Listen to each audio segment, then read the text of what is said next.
Divisional accountant officer, part 2, trading and profit and loss account and balance sheet. അതിൽ trading account എന്നുള്ള പോർഷനിൽ നിന്നാണ്. അപ്പം ട്രേഡിംഗ് അക്കൗണ്ടിലെ first question number 21. Goods brought for resale or called. ഒരു ഫേമിലേക്ക് നമ്മൾ കുറച്ച് ഗുഡ്സ് വാങ്ങിക്കുവാണ്, ഫോർ റീസെയിൽ ഈസ് കോൾഡ്. എന്താണ് അതിന് പറയുന്നത്? പർച്ചേസ് എന്നാണ്. അപ്പം ട്രേഡിംഗ് അക്കൗണ്ടിലെ ഡെബിറ്റ് സൈഡിൽ ഒരു ഇമ്പോർട്ടൻ്റ് ഐറ്റം ആണ് പർച്ചേസ്. പർച്ചേസ് എന്താണ്? ഒരു ഡയറക്റ്റ് എക്സ്പെൻസസ് ആണ്. ഡയറക്റ്റ് എക്സ്പെൻസ് ആണ്. അപ്പം നമ്മൾ ട്രേഡിംഗ് അക്കൗണ്ടിൽ പർച്ചേസ് എന്ന് പറയുന്ന ഡെബിറ്റ് സൈഡിലാണ് കാണിക്കുന്നത്. ഓപ്പണിംഗ് സ്റ്റോക്ക് കഴിഞ്ഞ് നെക്സ്റ്റ് എഴുതുന്ന ഐറ്റം ആണ് എന്ത്? Purchase. Next question 22. Net purchase കാണാനുള്ള ഇക്വേഷൻ ആണ്. നെറ്റ് പർച്ചേസ് നമ്മൾ എങ്ങനെയാണ് എഴുതുന്നത്?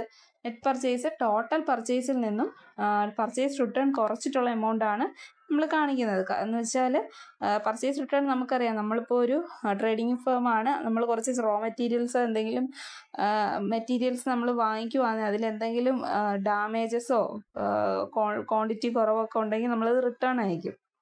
അപ്പോൾ അത് നമ്മുടെ ടോട്ടൽ പർച്ചേസിൽ നിന്നും ഡിഡക്റ്റ് ചെയ്യേണ്ട എമൗണ്ട് ആണ്. ഡിഡക്റ്റ് ചെയ്ത എമൗണ്ട് ആണ് നെറ്റ് പർച്ചേസ് നമ്മൾ ട്രേഡിംഗ് അക്കൗണ്ടിൽ കാണിക്കുന്നത്. Next question 23. Which is the most important item shown on the credit side of the trading account. അപ്പം ട്രേഡിംഗ് അക്കൗണ്ടിൻ്റെ ക്രെഡിറ്റ് സൈഡാണ്. ക്രെഡിറ്റ് സൈഡിൽ കാണിക്കുന്ന മോസ്റ്റ് ഇമ്പോർട്ടൻ്റ് ഐറ്റം ഏതാണ്? നെറ്റ് സെയിലാണ്. അപ്പം നെറ്റ് സെയിൽ എന്ന് വെച്ചാൽ എന്താണ്? നമുക്കറിയാം, നെറ്റ് സെയിലിൻ്റെ ഇക്വേഷനാണ് നെക്സ്റ്റ് ക്വസ്റ്റ്യൻ പറയുന്നത്. 24 നെറ്റ് സെയിൽ എന്ന് പറയുന്നത് ഈ നെറ്റ് പർച്ചേസ് പോലെ തന്നെയാണ്. ടോട്ടൽ സെയിൽസിൽ നിന്നും സെയിൽസ് റിട്ടേൺ മൈനസ് ചെയ്യുമ്പോഴാണ് നെറ്റ് സെയിൽ കിട്ടുന്നത്. ഇപ്പം നമ്മുടെ ഒരു കസ്റ്റമർ നമുക്ക് കുറച്ച് സാധനങ്ങൾ വാങ്ങിച്ചിട്ട് പോയി ആ സാധനത്തിൽ എന്തെങ്കിലും ഡിഫക്റ്റ് ഉണ്ടെങ്കിൽ അല്ലെങ്കിൽ എന്തെങ്കിലും ഡാമേജ് ഉണ്ടെങ്കിൽ അത് റിട്ടേൺ കൊണ്ടുവരുമ്പോൾ നമ്മളത് ടോട്ടൽ സെയിലിൽ നിന്നും റിട്ടേൺ കൊണ്ടുവന്ന സെയിലിൻ്റെ എമൗണ്ട് കുറച്ചിട്ട് വേണം ഔട്ടർ കോളത്തിൽ കാണിക്കാനായിട്ട്. ഇത് എവിടെ കാണിക്കുന്നത്? Most important item of the credit side of the trading account എന്നാണ് പറയുന്നത്. Next question 25. The amount of goods remaining unsold at the end of the accounting year is called. ഒരു അക്കൗണ്ടിങ് ഇയറിലെ എൻഡിലിരിക്കുന്ന റിമൈനിങ് ഗുഡ്സ് അൺസോൾഡ് ആയിട്ടുള്ള sell ചെയ്ത് പോവാത്ത ഗുഡ്സിനെ പറയുന്ന പേരെന്താണ്? ക്ലോസിംഗ് സ്റ്റോക്ക് എന്നാണ്. ക്ലോസിംഗ് സ്റ്റോക്ക് നമുക്കറിയാം. ക്ലോസിംഗ് സ്റ്റോക്കിൻ്റെ വേറൊരു പേര് തന്നെയാണ് അൺസോൾഡ് ഗുഡ്സ് എന്ന് പറയുന്നത്. ഇപ്പോൾ ഒരു ക്ലോസിംഗ് സ്റ്റോക്ക് എങ്ങനെയാണ് വരുന്നത്? ഇപ്പോൾ ഒരു മൊബൈൽ ഷോപ്പാണെന്ന് വെച്ചോ. ഒരു ഷോപ്പ്, അവിടത്തേക്ക് ഒരു ഓപ്പോ എന്ന് പറയുന്ന കമ്പനിയുടെ 10 ഫോൺ 10,000 രൂപയ്ക്ക് വാങ്ങിച്ചു. അപ്പം നമ്മൾ ആ ട്രേഡിംഗ് ടി ഷേപ്പ് പിക്ചർ ആ ഒരു ഫോർമാറ്റിൽ വരുമ്പം ടു പർച്ചേസ് എന്ന് പറഞ്ഞ് ഡെബിറ്റ് സൈഡിൽ 10 ഫോൺ എത്ര രൂപയ്ക്കാണ്? 10,000 രൂപയ്ക്ക്. അപ്പം 1,00,000 രൂപ നമുക്ക് എവിടെ കാണിക്കും? എമൗണ്ട് കോളത്തിൽ കാണിക്കും, ഡെബിറ്റ് സൈഡിൽ ട്രേഡിംഗ് അക്കൗണ്ടിൻ്റെ. അപ്പോൾ ആ ഒരു 10 ഫോൺ നമ്മൾ വാങ്ങിച്ചതായിട്ടാണ് കാണിച്ചത്. പിന്നെ ആ 10 ഫോണിൽ നിന്ന് ഒരു 8 ഫോൺ സെയിലാകുമ്പം നമ്മൾ 10,000 രൂപയ്ക്ക് തന്നെ ആയിരിക്കുമോ സെയിൽ ചെയ്യുന്നതും? ഇല്ല, നമ്മളൊരു 5,000 രൂപ പ്രോഫിറ്റ് കിട്ടാൻ വേണ്ടി 15,000 രൂപയ്ക്കാണ് ആ 8 ഫോൺ നമ്മൾ വിൽക്കുന്നത്. അപ്പം നമുക്ക് എത്ര? നമ്മൾ ട്രേഡിംഗ് അക്കൗണ്ടിൻ്റെ ക്രെഡിറ്റ് സൈഡിൽ ബൈ സെയിൽസ് എന്നൊരു ബൈ സെയിൽസ് എഴുതി 8 ഫോൺ എത്ര രൂപയ്ക്ക്? 15,000 രൂപയ്ക്ക്. എമൗണ്ട് എത്ര എഴുതും ഔട്ടർ കോളത്തിൽ? 1,20,000 രൂപ എഴുതി. അപ്പം നമുക്ക് ബാലൻസ് എത്ര ഫോൺ ഇരിപ്പുണ്ട്? 10 ഫോണാണ് വാങ്ങിച്ചത്, 8 എണ്ണേ സെല്ല് ചെയ്തോളൂ. ബാലൻസ് 2 ഫോൺ ഇരിപ്പുണ്ട്. ഈ 2 ഫോൺ എന്ന് പറയുന്നത് ആ ഫിനാൻഷ്യൽ ഇയർ എൻഡിൽ ഒരു ക്ലോസിംഗ് സ്റ്റോക്കാണ്. അത് നമുക്കറിയാം, നമ്മൾ പഠിച്ചേക്കുന്ന റൂള് പ്രകാരം സ്റ്റോക്കുകളെല്ലാം അസറ്റാണ്. പക്ഷെ ഇവിടെ നമുക്ക് എന്തുകൊണ്ടാണ് അത് അസറ്റായിട്ട് വെക്കണമെങ്കിൽ നമ്മളത് ഡെബിറ്റ് സൈഡിൽ കാണിക്കണം. പക്ഷെ നമ്മളിവിടെ എന്താണ്? ക്രെഡിറ്റ് സൈഡിലാണ് കാണിച്ചേക്കുന്നത്. എന്തുകൊണ്ടാണ് ക്രെഡിറ്റ് സൈഡിൽ കാണിക്കുന്നത്? ഇത് പെർമനൻ്റ് ആയിട്ട് ഇരിക്കുന്ന ഒരു അസറ്റ് അല്ലല്ലോ. ഇത് നമ്മൾ നെക്സ്റ്റ് ഇയറിൽ ഓപ്പണിംഗ് സ്റ്റോക്കായിട്ട് നമ്മൾ കാണിച്ച് അത് എപ്പോഴാണെങ്കിലും സെല്ല് ചെയ്ത് പോവാം എന്നുള്ളൊരു നേച്ചറിൽ ഇരിക്കുന്നത് കൊണ്ടാണ് ഇത് ക്രെഡിറ്റ് സൈഡിൽ എഴുതുന്നത്, trading and profit and loss അക്കൗണ്ടിൻ്റെ. Next question 26. Closing stock are shown in which side of the trading account. ഇപ്പോൾ പറഞ്ഞതേ ഉള്ളൂ, ട്രേഡിംഗ് അക്കൗണ്ടിൻ്റെ ക്രെഡിറ്റ് സൈഡിലാണ്, ക്രെഡിറ്റ് സൈഡിലാണ് നമ്മൾ ക്രെഡിറ്റ് സൈഡിലാണ് ക്ലോസിംഗ് സ്റ്റോക്ക് കാണിക്കുന്നത്. എന്തുകൊണ്ടാണെന്നും ഞാൻ റീസൺ പറഞ്ഞു. ഇതൊരു സ്റ്റോക്കാണ്, അസറ്റാണ്. പക്ഷെ എന്നാലും ഇതൊരു പെർമനൻറ്റ് നേച്ചർ അല്ല. നെക്സ്റ്റ് ഇയറിൽ നമ്മൾ സെല്ല് ചെയ്ത് പോകാനുള്ള നേച്ചറിൽ വെച്ചിട്ടാണ് ഇത് നമ്മൾ ക്രെഡിറ്റ് സൈഡിൽ എഴുതുന്നത്. Next question 27. In case of manufacturing concern the closing stock contains. ഒരു മാനുഫാക്ചറിങ് കൺസേണിൽ ക്ലോസിംഗ് സ്റ്റോക്ക് എന്തൊക്കെയാണ് വരുന്നത്? റോ മെറ്റീരിയൽസ് വരാം, ഫിനിഷ്ഡ് ഗുഡ്സ് വരാം, സെമി ഫിനിഷ്ഡ് ഗുഡ്സ് വരാം. കാരണം അവിടെ മാനുഫാക്ചറിങ് നടന്നുകൊണ്ടിരിക്കുകയാണ്. അപ്പോൾ അവിടെ ഉള്ള സ്റ്റോക്കുകളെല്ലാം ഇപ്പം എന്തായാലും റോ മെറ്റീരിയൽ ആണെങ്കിൽ പോലും അതിനെ നമ്മൾ എന്തായിട്ട് എടുക്കും? ക്ലോസിംഗ് സ്റ്റോക്കായിട്ട് എടുക്കും. സെമി ഫിനിഷ്ഡ് ഗുഡ്സ് ആണെങ്കിലും എടുക്കും. Next question 28. In case of trading concern the closing stock contains only. ഒരു ട്രേഡിംഗ് കൺസേണിലാണെങ്കിൽ എന്തായിരിക്കും? ട്രേഡിംഗ് കൺസേണിൽ ക്ലോസിംഗ് സ്റ്റോക്ക് എന്ന് പറയുന്നത് എന്ത് മാത്രമേ എടുക്കുകയുള്ളൂ? ഫിനിഷ്ഡ് ഗുഡ്സ് മാത്രമേ എടുക്കുകയുള്ളൂ. കാരണം അവർ ട്രേഡ് ചെയ്യാൻ വേണ്ടി ഫൈനൽ പ്രോഡക്റ്റ് ആയിട്ടാണ് അവർ ആ സ്റ്റോക്കിനെ കാണുന്നത്. സോ ക്ലോസിംഗ് സ്റ്റോക്ക് ട്രേഡിംഗ് കൺസേണിൽ ഫിനിഷ്ഡ് ഗുഡ്സും, മാനുഫാക്ചറിങ് കൺസേണിൽ റോ മെറ്റീരിയൽസ് ഫിനിഷ്ഡ് ഗുഡ്സും എടുക്കും, സെമി ഫിനിഷ്ഡ് ഗുഡ്സും എടുക്കും. Next question 29. Those expenses which are incurred in the purchasing of goods bringing them to purchase premises and make them fit for the sale is known as. അവിടെ എന്താണ്? നമുക്കൊരു trading ഫേമിലേക്ക് goods purchase ചെയ്തുകൊണ്ട് വരുവാണ്. അപ്പോൾ ആ purchase ചെയ്തുകൊണ്ട് വരുന്ന സമയത്തുണ്ടാകുന്ന എക്സ്പെൻസസിനെ വിളിക്കുന്ന പേരെന്താണ്? പർച്ചേസിനുണ്ടാകുന്ന എല്ലാ എക്സ്പെൻസസുകളും എന്ത് എക്സ്പെൻസസ് എന്നാണ് നമ്മൾ പഠിച്ചത്? ഡയറക്റ്റ് എക്സ്പെൻസസ് എന്നാണ് പറഞ്ഞത്. സോ അതുകൊണ്ടാണ് അതിനെ ട്രേഡിംഗ് അക്കൗണ്ടിൽ തന്നെ കാണിക്കുന്നത്. ഇവിടെ എടുത്ത് പറയുന്നുണ്ട് incurred in the purchasing the goods bringing them to business premises. അപ്പോൾ those expenses are called direct expenses. പർച്ചേസുമായിട്ട് ബന്ധപ്പെട്ട് എന്ത് എക്സ്പെൻസ് വന്നാലും അത് ഡയറക്റ്റ് എക്സ്പെൻസസ് ആണ്. 30ാമത്തെ question. The expenses need for making goods which are fit for sale are called. ഒരു മാനുഫാക്ചറാണ്. അപ്പം ഗുഡ്സ് മേക്ക് ചെയ്യുന്നതേ ഉള്ളൂ. അപ്പോൾ ആ എക്സ്പെൻസസിനെ വിളിക്കുന്ന പേരെന്താണ്? മാനുഫാക്ചറിങ് എക്സ്പെൻസസ് എന്നാണ്. പിന്നെ ഡയറക്റ്റ് എക്സ്പെൻസസും ഉണ്ട്, മാനുഫാക്ചറിങ് എക്സ്പെൻസസും ഉണ്ട്. ഈ രണ്ട് എക്സ്പെൻസസും നമ്മൾ ട്രേഡിംഗ് അക്കൗണ്ടിൻ്റെ ഡെബിറ്റ് സൈഡിലാണ് കാണിക്കുന്നത്. Next question 31. The direct expenses and manufacturing expenses are dash in the trading account. ഒരു ട്രേഡിംഗ് അക്കൗണ്ടിൽ ഈ ഡയറക്റ്റ് എക്സ്പെൻസസും മാനുഫാക്ചറിങ് എക്സ്പെൻസസും എന്തായിട്ടാണ് കാണിക്കുന്നത്? ഡെബിറ്റ് ചെയ്യാണ് ചെയ്യുന്നത്. Debit side of the trading and profit and loss account. കാരണം ഡയറക്റ്റ് എക്സ്പെൻസസ് ആണ്. പർച്ചേസുമായിട്ട് ബന്ധപ്പെട്ട അല്ലെങ്കിൽ ഒരു ട്രേഡിംഗ് കൺസേണിൽ നടക്കുന്ന എല്ലാ എക്സ്പെൻസസും നമ്മൾ ട്രേഡിംഗ് കൺസേണിൽ നടക്കുന്ന എല്ലാ എക്സ്പെൻസസുകളും ഡയറക്റ്റ് എക്സ്പെൻസസുകളും ട്രേഡിംഗ് അക്കൗണ്ടിൻ്റെ ഡെബിറ്റ് സൈഡിലാണ് കാണിക്കുന്നത്. നെക്സ്റ്റ് ക്വസ്റ്റ്യൻ എക്സാമ്പിൾസ് ആണ്. 32. Examples for direct expenses. Carriage, cart and freight. ഇതിൽ നമുക്കറിയാം ക്യാരേജ് ചുമട്ടുകൂലിയാണ്. ഫ്രൈറ്റ് എന്ന് വെച്ചാൽ ട്രാൻസ്പോർട്ടേഷനാണ്. വേജസ് എന്ന് വെച്ചാൽ എംപ്ലോയീസിന് ഡെയിലി വേജസ് ആയിട്ടുള്ള എംപ്ലോയീസ് ഉണ്ടാവും, അവർക്ക് കൊടുക്കുന്നതാണ്. ഇവിടെ ഒരു ഇത് വരുന്നതെന്ന് വെച്ചാൽ സാലറി വേജ് എപ്പോഴും ട്രേഡിങ്ങുമായിട്ട് ബന്ധപ്പെട്ടതാണ്. സാലറി എപ്പോഴും ഒരു ഓഫീസ് എക്സ്പെൻസസ് ആണ്. സോ അതൊരു സാലറി എന്ന് കണ്ടു കഴിഞ്ഞാൽ നമ്മൾ പ്രോഫിറ്റ് ആൻഡ് ലോസ് അക്കൗണ്ടിൽ എടുക്കുകയുള്ളൂ. വേജ് എന്ന് കണ്ടു കഴിഞ്ഞാൽ നമ്മൾ ട്രേഡിങ്ങിലേ എടുക്കുകയുള്ളൂ. കാരണം ഒരു മാനുഫാക്ചറിങ് ഫേമിലൊക്കെ ആയിരിക്കുമല്ലോ നമ്മൾ വേജ് കൊടുക്കുന്നത്. സാലറി എന്ന് പറയുമ്പോൾ ഒരു മന്ത്ലി സാലറി, അത് ഓഫീസസുകളിലൊക്കെ അല്ലേ മന്ത്ലി സാലറി കൊടുക്കുന്നത്. Next customs and import duties, dock charges, octroi etcetera. ഇതൊക്കെ ഗവൺമെൻറ്റിന് കൊടുക്കുന്ന ടാക്സസുകളാണ്. ഒരു പർച്ചേസ് ചെയ്തുകൊണ്ട് ഒരു ഐറ്റം ട്രേഡിംഗ് കൺസേണിലോട്ട് പർച്ചേസ് ചെയ്തുകൊണ്ട് വരുമ്പോൾ ഉണ്ടാകുന്ന ടാക്സസുകളാണ്. അതൊക്കെ ഒരു ഡയറക്റ്റ് എക്സ്പെൻസസ് ആണ്. ലോയാലിറ്റീസ്, അത് നമുക്ക് അടുത്ത ക്വസ്റ്റ്യനിൽ പഠിക്കുന്നുണ്ട് ആ ടേം എന്താണെന്നുള്ളത്.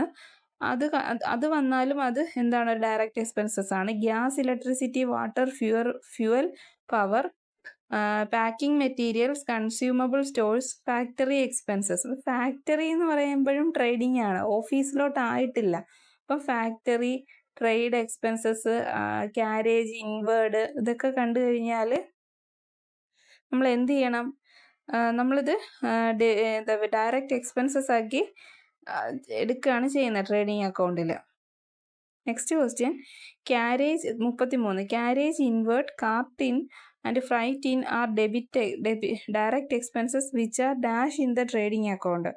അപ്പം നമുക്കറിയാം ഈ പറഞ്ഞ ഇൻവേർഡ് നമ്മൾ കണ്ടു കഴിഞ്ഞാൽ ഇപ്പം നമ്മളൊരു കൂലി, നമ്മളൊരു ഡയറക്റ്റ് എക്സ്പെൻസസ് ആയിട്ട് ഒരു പർച്ചേസ് നടത്തുമ്പോൾ ഉണ്ടാകുന്ന ഡയറക്റ്റ് എക്സ്പെൻസസിൻ്റെ കൂട്ടത്തിലാണ് കാണിക്കുന്നത്. അത് ഇപ്പോൾ ഒരു ട്രാൻസ്പോർട്ടേഷൻ ചാർജ് ആയാലും കൂലി ആയാലും നമ്മൾ എവിടെയാണ് കാണിക്കുന്നത്? ട്രേഡിംഗ് അക്കൗണ്ടിൻ്റെ ഡെബിറ്റ് സൈഡിലാണ് കാണിക്കുന്നത്. Next 34 carriage out, cart out, freight out are direct expenses which are dash in the trading account. അപ്പം ഈ പറഞ്ഞതെല്ലാം ഡയറക്റ്റ് എക്സ്പെൻസസ് ആണ്, പക്ഷേ അത് എന്താണ് എവിടെ കാണിക്കില്ല, ഔട്ടാണ്, ക്യാരേജ് ഔട്ടാണ്. നമ്മൾ സെയിൽസ് നടക്കുമ്പോൾ അല്ലെങ്കിൽ നമ്മുടെ ഒരു ട്രേഡിംഗ് ആക്ടിവിറ്റീസ് ആയിട്ടല്ല അത് കാണുന്നത്, ഒരു ബിസിനസ്സിൻ്റെ പ്രോഫിറ്റിനെ ബേസ് ചെയ്തിട്ടുള്ളതാണ്. സോ അതൊക്കെ നമ്മൾ ഇവിടെ നോട്ട് ഡെബിറ്റഡ് ഇൻ ട്രേഡിംഗ് അക്കൗണ്ടിൽ ഡെബിറ്റ് ചെയ്യില്ല. എവിടെ ഡെബിറ്റ് ചെയ്യും? പ്രോഫിറ്റ് ആൻഡ് ലോസ് അക്കൗണ്ടിൽ ഇത് ഡെബിറ്റ് ചെയ്യും. ഈ carriage out, cart out, freight out എന്ന് കണ്ടു കഴിഞ്ഞാൽ ക്യാരേജ് ഇൻ കണ്ടു കഴിഞ്ഞാൽ നമ്മൾ എവിടെ എടുക്കും? ട്രേഡിംഗ് അക്കൗണ്ടിൽ എടുക്കും. ക്യാരേജ് ഔട്ട് കണ്ടു കഴിഞ്ഞാൽ പ്രോഫിറ്റ് ആൻഡ് ലോസ് അക്കൗണ്ടിൽ എടുക്കും. അപ്പം അടുത്ത question 35 where the carriage out, cart out and freight out are charged. പറഞ്ഞതേ ഉള്ളൂ, പ്രോഫിറ്റ് ആൻഡ് ലോസ് അക്കൗണ്ടിലാണ് നമ്മളത് കാണിക്കുന്നത്. Next question 36 the payment made to workers who are engaged in production of goods are called. അപ്പം നമുക്കറിയാം, ഒരു പ്രൊഡക്ഷനുമായിട്ട് ബന്ധപ്പെട്ട് ഫാക്ടറിയിലൊക്കെ നിൽക്കുന്ന ആൾക്കാർക്ക് നമ്മൾ കൊടുക്കുന്ന പേയ്മെന്റ് എന്താണ്? വേജസ്. അപ്പം അത് നമ്മൾ എന്തിലേ എടുക്കുകയുള്ളൂ? ട്രേഡിംഗ് അക്കൗണ്ടിലേ എടുക്കുകയുള്ളൂ. വേജ് നമ്മൾ ട്രേഡിംഗ് അക്കൗണ്ടിൽ എടുക്കുകയുള്ളൂ, കാരണം അവർ വർക്കേഴ്സാണ്. ഒരു പ്രൊഡക്ഷന് വേണ്ടി എൻഗേജ് ചെയ്തിരിക്കുന്ന വർക്കേഴ്സിന് കൊടുക്കുന്ന പേയ്മെന്റിനെ വിളിക്കുന്ന പേരാണ് wages. Next question 37 if wages are clubbed with salaries and the items is given as wages and salary it is usually debited to. ഇപ്പോൾ ഒരു പ്രിപ്പയർ ചെയ്യുന്ന സമയത്ത്, ട്രേഡിംഗ് അക്കൗണ്ട് പ്രിപ്പയർ ചെയ്യുന്ന സമയത്ത് ട്രയൽ ബാലൻസിൽ എഴുതിയിരിക്കുന്നത് വേജസ് ആൻഡ് സാലറി എന്നാണ്. അപ്പം നമ്മളത് എവിടെ എടുക്കും? സ്വാഭാവികമായിട്ട് നമുക്കൊരു ഡൗട്ട് വരും, ട്രേഡിങ്ങിൽ എടുക്കണോ പ്രോഫിറ്റിൽ എടുക്കണോ എന്ന്, ട്രേഡിംഗ് അക്കൗണ്ടിൽ എടുക്കണോ പ്രോഫിറ്റ് അക്കൗണ്ടിൽ എടുക്കണോ എന്ന് നമുക്കൊരു ഡൗട്ട് വരും. നമ്മൾ നോക്കണം, ആദ്യം കിടക്കുന്നത് ഏതാണ്? വേജ് എന്ന് പറയുന്ന വാക്കാണ്. അപ്പോൾ നമ്മൾ വേജ് എവിടെ എടുക്കുന്നതെന്ന് പഠിച്ചിട്ടുണ്ട്, ട്രേഡിംഗ് അക്കൗണ്ടിൽ എടുക്കണം എന്ന് പഠിച്ചിട്ടുണ്ട്. അപ്പം വേജ് ആണ് ആദ്യം കിടക്കുന്നതെങ്കിൽ നമ്മളത് ട്രേഡിംഗ് അക്കൗണ്ടിൽ എടുക്കും. Next question 38 if wages are clubbed with the salary and if the item is given as salaries and wages it is debited to the dash. അപ്പം ഇവിടെ എങ്ങനെയാണ്? സാലറിയാണ് ആദ്യം കിടക്കുന്നതെങ്കിൽ നമ്മൾ എന്താണ്? സാലറി ഒരു ഓഫീസ് എക്സ്പെൻസസ് ആണ്.